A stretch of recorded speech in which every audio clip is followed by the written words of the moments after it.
As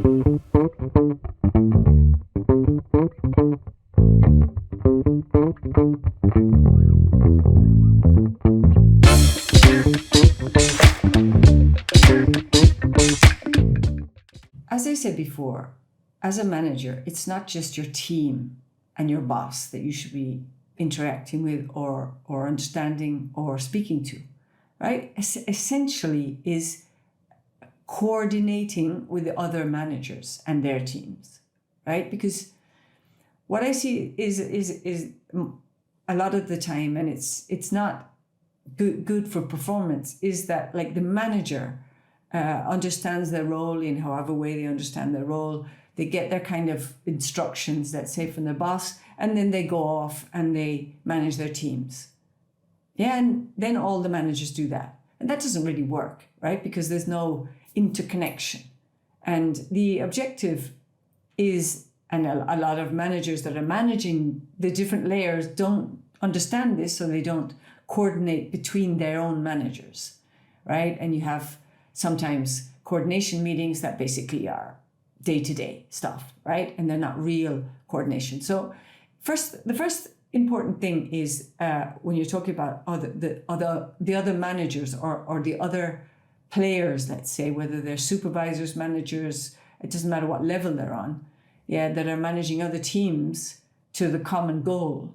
It's to understand who they are and how they're articulating their role, right? Because no two people will do the same job or the same role in the same ways. National staff know this very well because they have to continually adapt to different ways of doing of the same role, different articulations of every international staff that comes over and articulates the same role in a completely different way, right? So it's important to understand the roles and how they're being articulated by the different people in the people that affect what you and your team does and vice versa. Yeah.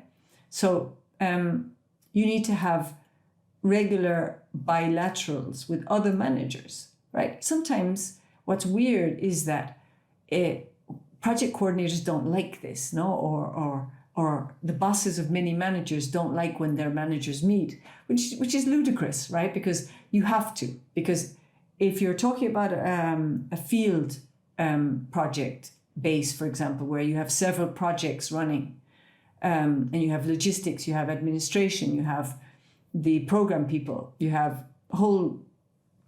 that all together. It all needs to be working, as I said before, like a well-oiled machine.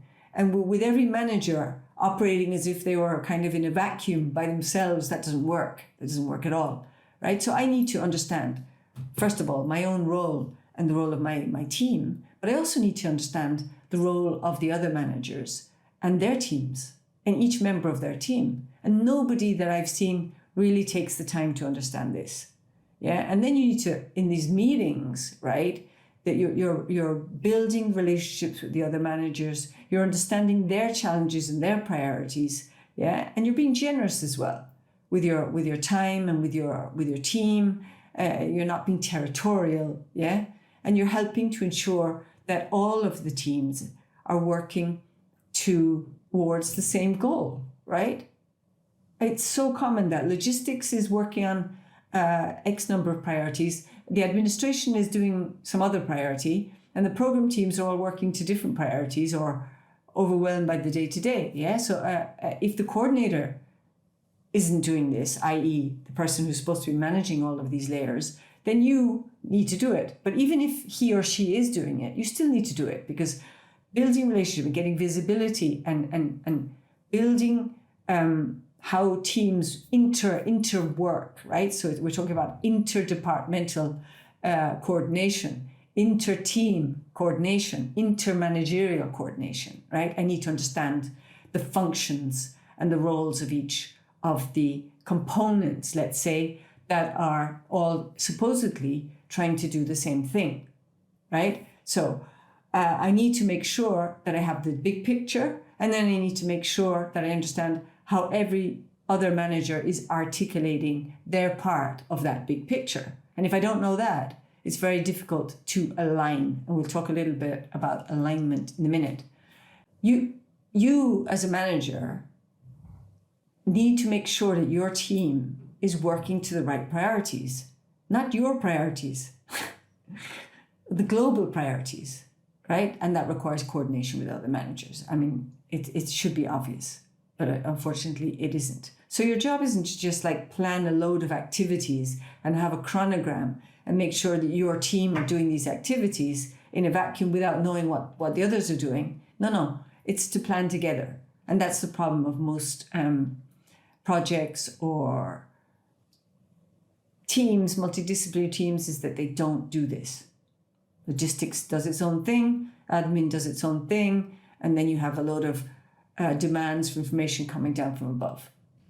Again, your role is to understand the big picture, understand what other managers are doing, and understand how it's all going to work together to achieve the same thing at the same time.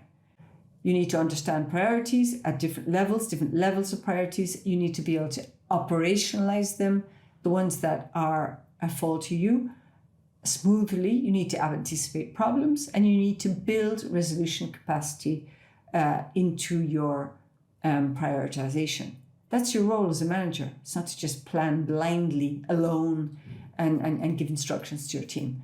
But your most important role is the part ensuring that you and your team or your department or whatever are contributing in a useful way to the program and not being a problem, as I said before, in getting in the way and putting more obstacles than there already are in humanitarian work, right? So you need to be working to eliminate with other managers any obstacles are hindering that. And you need to manage your own ego, and you will need to manage the ego of everybody else because everybody has one. How big or small it is depends on the person, but you need to identify that and manage it. Your team and your role has been designed in theory to accomplish a key part of the goal. So you need to understand what that is and how that works together.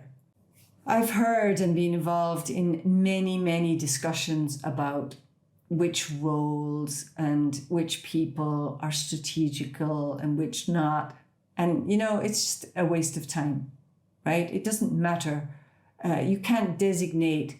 Of course, there are certain roles that are obviously going to be more strategical, but strategy can be as small or as big as anything, right? But everybody needs a strategy. Every single body managing needs a managerial strategy and tactics to articulate and implement and execute. So discussing about which roles are strategic or which roles aren't is just like, it makes no sense, right? Because it's thinking that's strategical and then you have your execution. So I would not worry about that. As a manager, you need to have a managerial strategy to get your whatever you have to get done in the best way possible, right? And then you will have tactical aspects in terms of how to surmount or get over or resolve different problems. And they're two different things, right?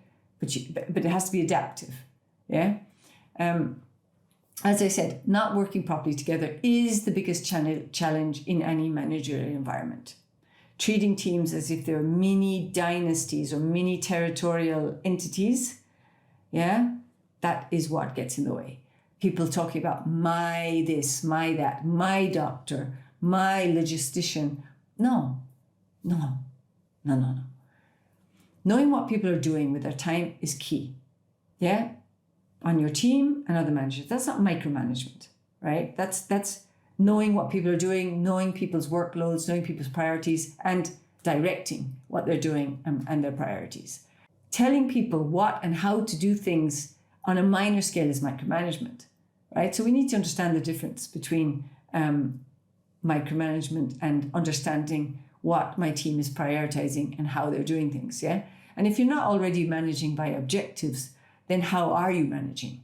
I hope you are not managing by tasks or instructions, because that won't work. Managing, getting up in the morning and having a team meeting and giving out a load of tasks or instructions to your team without them understanding the big picture is poor management. Your team needs to understand the big picture as well, right? If not, they're just executing tasks and they don't get any they can't give any feedback on how things are going.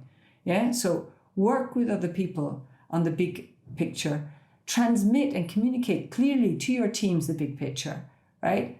Communicate to your team the priorities of the other departments, the challenges of the other departments, and how you can work together better. Look always for ways to work better together, not get in the way. Yeah.